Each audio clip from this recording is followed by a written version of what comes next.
Welcome to the Scratch Golfer's Mindset Podcast, the show committed to helping you dismantle the destructive mindset programs keeping you stuck in the proverbial bunker of poor performance so you can get out of your own way and play to your potential. My name is Paul Salter. I'm a high-performance hypnotherapist and mindset coach with 16 years of experience helping thousands of individuals like you get unstuck. This podcast features a collection of solo episodes, conversations with Scratch and Plus handicap golfers, and masterclasses with top experts in the performance psychology space. The one goal? To help you make playing to your potential a habit. If you are someone who puts an immense amount of pressure on yourself, an immense amount of pressure to perform well, exceed expectations, redefine the standard, then this episode is for you. Welcome back to another episode of the Scratch Golfer's Mindset Podcast. I'm your host, Paul Salter, the golf hypnotherapist, and today, as I embark on taking you through a journey, a recap and reflection of the past 90 days specific to my golf journey, I sit here, microphone in front of me, humbled to say the least, with a far deeper and greater appreciation and understanding of the game of golf. Thank you so much for tuning in. You know, if you've been listening for a long time, you know, on December 31st, I put the finishing touches on my blueprint designed to take me from, at the time, a 22.7 handicap down to a 5 handicap by December 31st, 2025. And as of recording this episode, it is April 2nd, so roughly 90 days later, my handicap has dropped from a 22.7 to a 21.7. Humbled is a key word. Mismanaged expectations is a topic we'll further explore. Yet, I will make it incredibly clear.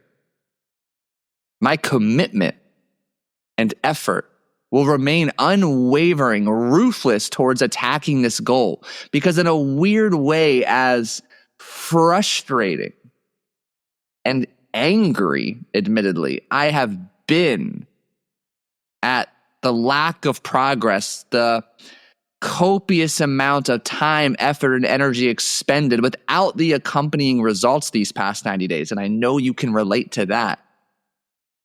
I am, in a sick, twisted way, more curious, motivated, and excited than ever before to continue pushing, to experience the breakthrough I know is right around the fucking corner.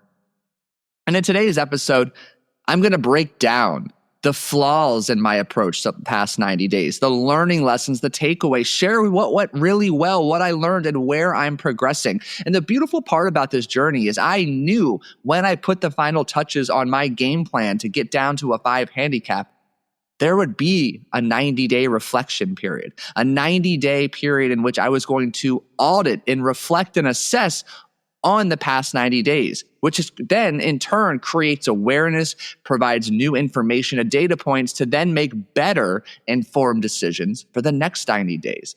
So the way I like to think about it is I sprint for 90 days. I take a week to reflect, dig in, learn, assess, recreate, and update, and then I sprint another 90 days. And it's so interesting. I was listening to an episode of the On the Mark podcast with Mark Immelman. Mark's a great guy, phenomenal golf broadcaster, instructor, author. He's been kind enough to join me on episode 58 of the show, which I highly recommend you listen to.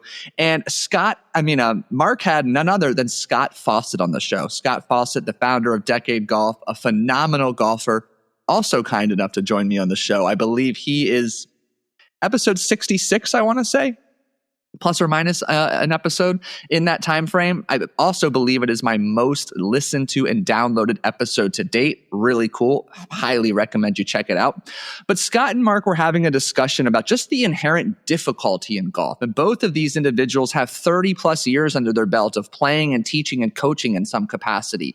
And there they are still talking about how challenging the game is. It's incredibly simple in one way, but simple is not easy because it's also incredibly complex and nuanced. And Mark had an illustrious collegiate playing career. His brother, Trevor, won the Masters, has an outstanding professional career. Mark's been involved in the game for so long, can absolutely carry his weight.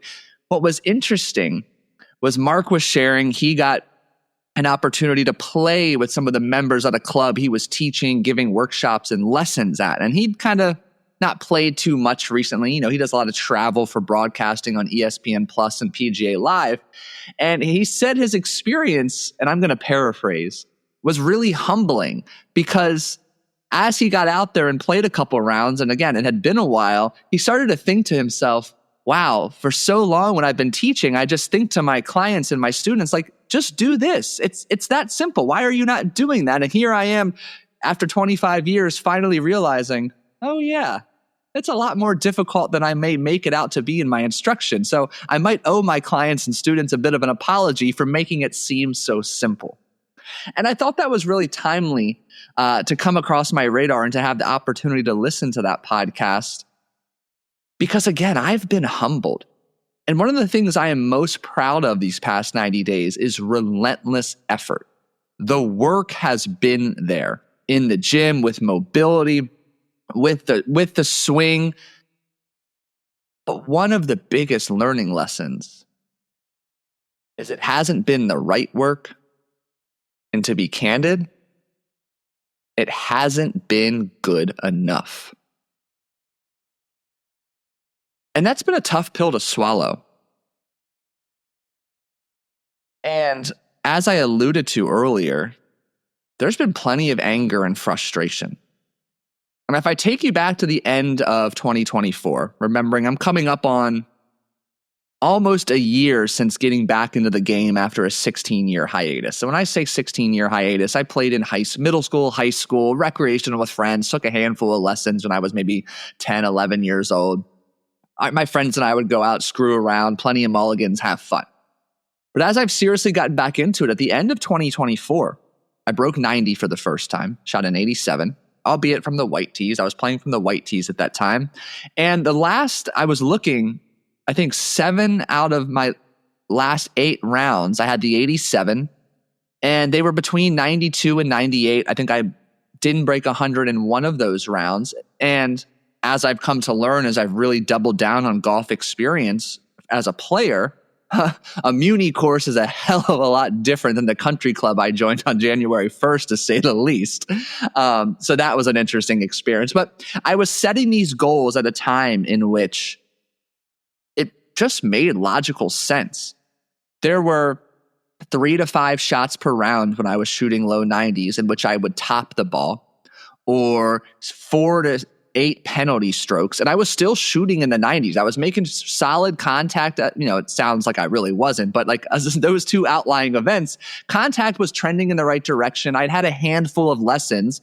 The opportunistic version of me, the hopeful, very uberly programmed to be positive program running in my brain was like, how the hell can I not start breaking 90 consistently as I get some lessons and I start playing more frequently? Well, first and foremost, let me tell you how difficult that can be when at the same time, at the turn of the year, January 1st, I had a 6-week-old newborn at home.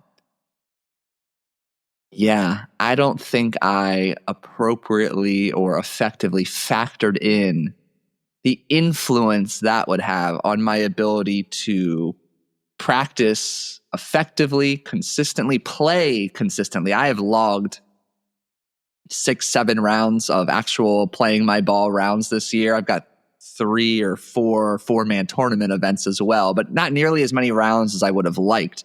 And I underestimated the toll it would take having a 6-week-old at home at that time.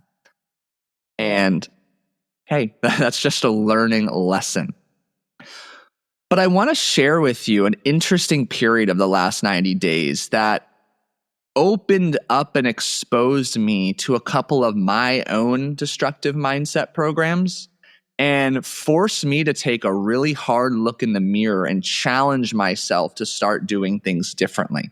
And if you've been listening to the show a while, I have shared with you before 2 areas I am constantly working on are number 1, slowing down.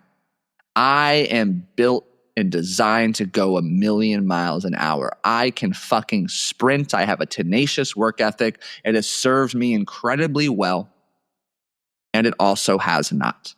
And I shared this with all of my clients. A lot of the individuals I work with have this ambition, this tenacity, this go, go, go. And it's one of their superpowers until it's not. Until it becomes counterproductive, their kryptonite, because they can't disconnect. They can't slow down enough to see the big picture, to make the methodical decisions, to be intentional in their actions, to disconnect, recharge, connect with their family, their loved ones, their children. And that can become incredibly problematic. It can drain them mentally, emotionally, and physically and lead to some catastrophic outcomes. I have done a lot to work on slowing down. But I started noticing some patterns of false urgency start to show up in my swing and my approach to training, which I'll get to in a minute. And I started to also notice how this need for speed was showing up in little microcosms throughout my golf practice and my golf round as well. Second, I am guilty, because guess what? I'm a fucking human being, of if I think there is a path of lesser resistance, I'm going to jump on that motherfucker and ride it out. And I'm going to choose comfort and convenience. And January 1st, probably January 2nd, actually, I had purchased the Ripstick Speed Trainer. Again, I came out 1,000,000 miles an hour to start the year. I was clear on my goal, clear on my action steps, my daily and weekly to-dos for golf training to get me down to a 5 handicap as soon as possible. So I came out this year like a bullet out of a gun. And I've shared this with before. I'm a strong individual. I've got a powerlifting background, competitive bodybuilding. I am not golf strong, or I should say I was not golf strong. I was very humbled when I began playing golf at the fact that my physicality from the gym, I didn't know how to transfer that to the golf swing and use that to my advantage on the course. It actually was counterproductive because I was over swinging, mishitting, you know the drill. And speed training made sense to me. It should make sense to you. The Ripstick is a phenomenal tool when used appropriately. Being where I'm at in my journey, knowing what I know now, the last 2 quarters of 2024, I was just getting away with the shit swing, playing at a very easy course. My swing was not consistent, not inconsistent, fairly repeatable, but the fundamentals of my swing were not strong, fully ingrained neural pathways yet. So I brought that to speed training. And I remember the first session of speed training when that speedometer read out 94 miles per hour. I was like, what the fuck? How can I not swing this club more than 100 miles an hour? I hear and see on social media all these guys that are smaller than me, older than me, swinging that club over 100 miles an hour. And what started out, with the best of intentions to leverage increased speed through speed training to translate to longer, further drives, ultimately turned into a game of swing faster, higher number, at the expense of my form. The result was I completely broke down the already shaky, fragile fundamentals I had in order to swing faster. And I felt, to be candid, pretty fucking proud and accomplished when my swing speed started to average between 116 and 118. Guess what? Throughout those 3 or 4 weeks, I developed an atrocious swing. I developed an atrocious outside-in swing path I could not control. I could not repeat. And yes, I was doing this with a driver and the Ripstick, but it bled into my irons. It bled into my short game. And I started attending and visiting Shanks City at a very regular frequency. So the problem was during this 3.5, 4 week stretch of intense swing or speed training, I didn't play around. Again, I had that newborn at home. I also didn't take a lesson during this period. because I was content. Again, here I am calling myself out for choosing convenient with hitting foam balls into the bedsheet hanging in my garage versus traveling 30 to 40 minutes to the local course, or one of the local courses, where I meet with my coach. Melvin, phenomenal coach. But I was choosing easy. I thought I was doing enough. And let's be honest, hitting foam balls into a bedsheet, you can learn a little bit about contact from the perfect lie you've created on that turf mat. You can't see anything about the ball flight. So again, I could gamify and through thousands of repetitions, repeat a horrendous swing to make solid contact, to make myself feel good about the direction I was heading. But the small sample size I began to experience out on the course was nothing but horrendous. Shanks, hazels, lack of control, lack of knowing of how far the ball was going to go or where it would go. So my mistakes here that I want to extract from that period of time. Number one, I stopped prioritizing the fundamentals. I went way too fast. I tried to get to level 10 when I still needed to be on level 1, arguably level 2 maybe. And as a result, I stopped putting in the time and effort on my fundamentals, and it showed up. Number 2, I stopped working with a coach regularly. Now, we can argue and make the case for a variable number of frequencies in terms of how often you meet with your coach, a swing coach, a physical coach, a mental coach. It depends on where you are in your journey. For me, I'm so early into my golf career. It's funny to hear me call it golf career. My golf playing. Yeah, golf career. I need frequency with swing lessons. I still need to learn the fundamentals of the various shots and swings, which again, very humbled. I had a lot more to learn than I knew. And I already knew I had a lot to learn when the new year kicked off. But my point being, I need regular frequency in my lessons. If I were to have regular frequency during that month of January, he would have quickly pointed out all of the mistakes and atrocities that were blended into my swing and helped me course correct.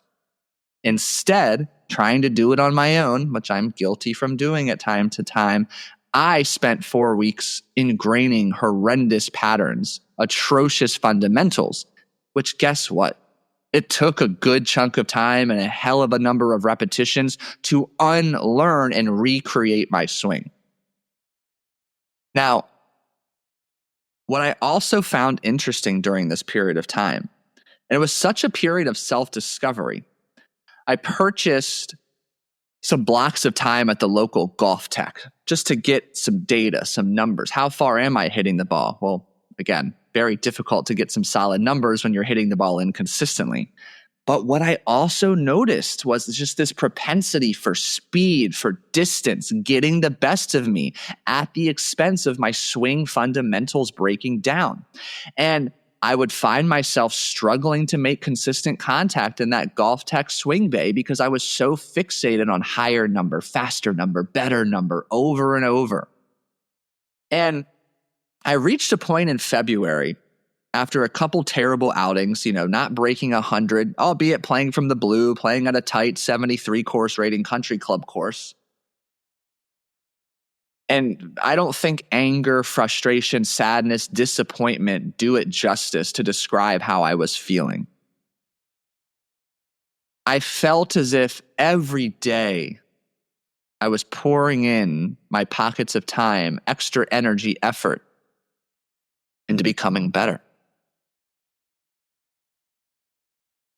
I thought I was doing what I was supposed to be doing. And on paper, it looked good. On paper, it felt good. But what I learned was it's not about how much effort you put in. It's about putting in the right effort.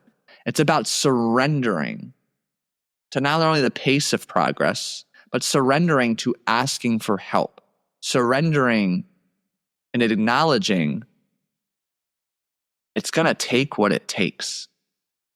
And as someone who's struggled to slow down, who expects the relationship between input and output to mirror one another at the same time, when truthfully, the results, the progress we seek always experiences a lag effect, meaning we put in all of this amount of effort, it takes a little time for the results to realize and play catch up. This was a humbling period of life. But what's so beautiful is I attacked this goal tenaciously, and my decision to sprint allowed me to get rapid feedback, because guess what I started doing? Boom, weekly lesson. I arrived at that first lesson after that 4 or 5 week hiatus feeling like I was damaged, broken goods. Literally, I think Melvin specifically said to me, "You're not broken. You just started doing some dumb shit. We'll correct it." And as I record this episode now, I feel like this episode could have gone one or two ways. Such optimism and hope have been reinstated. I feel great, incredibly excited about the trajectory of my game. Things are starting to click because the last month or so, I've gotten out of my comfort zone. I have stopped prioritizing all my practice at home. And guess what? Go figure. I've gone to the course. I've gone to the short game area, the putting green. I've increased my lessons to frequency to once a week, like I mentioned. I've played in a couple scrambles and a Lone Ranger tournament. And I've started to put myself in uncomfortable situations, under more pressure, and utilizing the discomfort and pressure as catalysts for growth. And I alluded to on social media, I would touch on this brief tournament recap. I played this Lone Ranger event, which, if you're not familiar, everybody drives. You're in a group of 4. You play the best drive. The person whose drive you use finishes out the remainder of the hole playing their own ball. Everybody else finishes the hole as a scramble. You total the 2 scores together, gross, net, handicaps all factored in. It took me until the 9th hole to really get out of the tee box, as humbling as that was. There were some nerves present. I felt like this was the first kind of real tournament experience. There was some money involved. There was people. I didn't know a single soul who I was playing with. And, a little bit of the programs of needing to belong, to play well, to impress started to creep in. It took me longer than I care to admit to settle in. And eventually, everything did settle. The driver really showed up on the back 9, did some really good things with the short game, saved us a few times with the putting.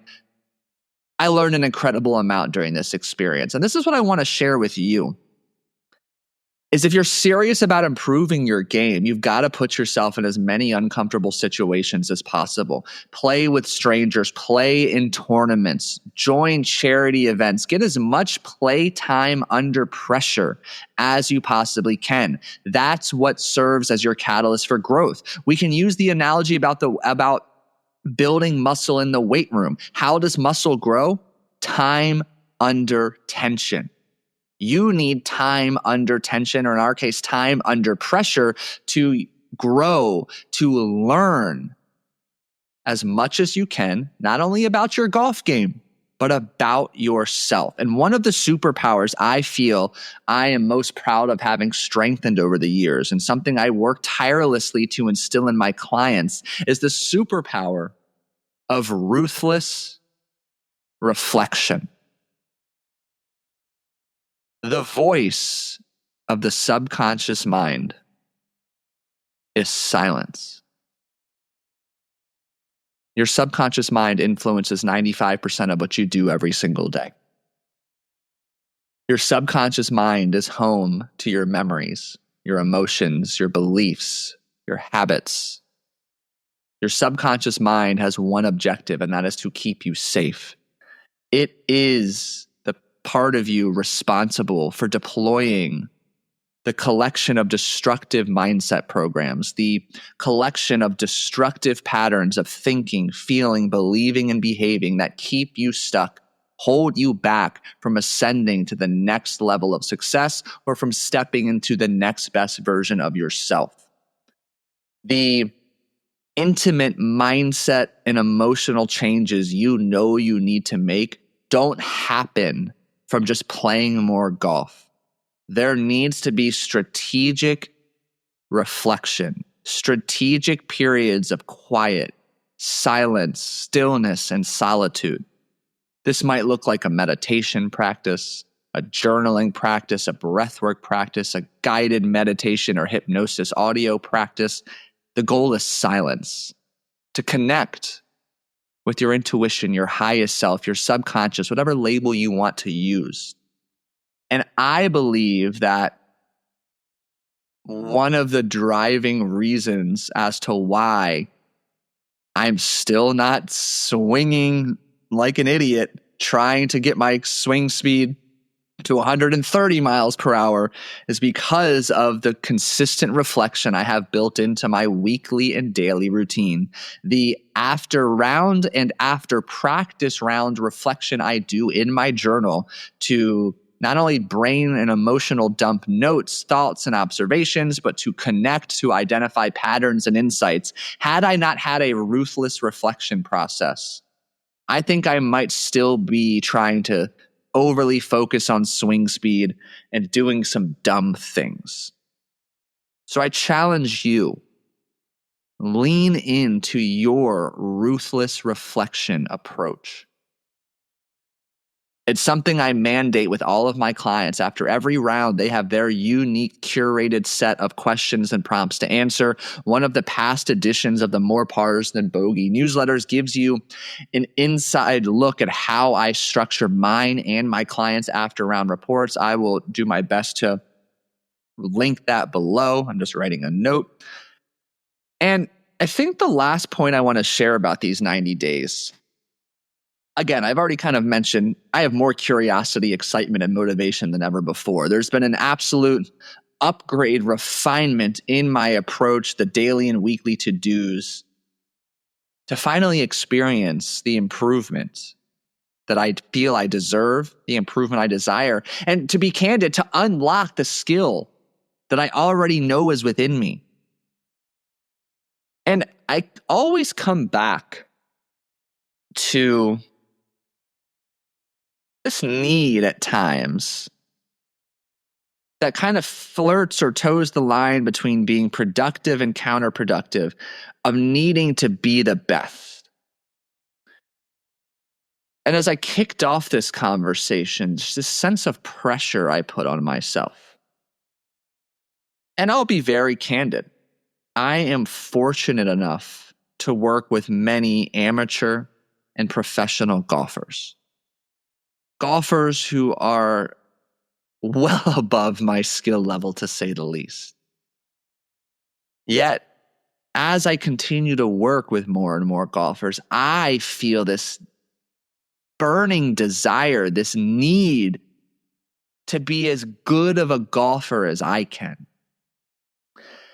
And there's two influencing factors for that. Number one is just an opportunity to prove myself, show I belong, to be a byproduct of doing what it is I say and talk about every Thursday.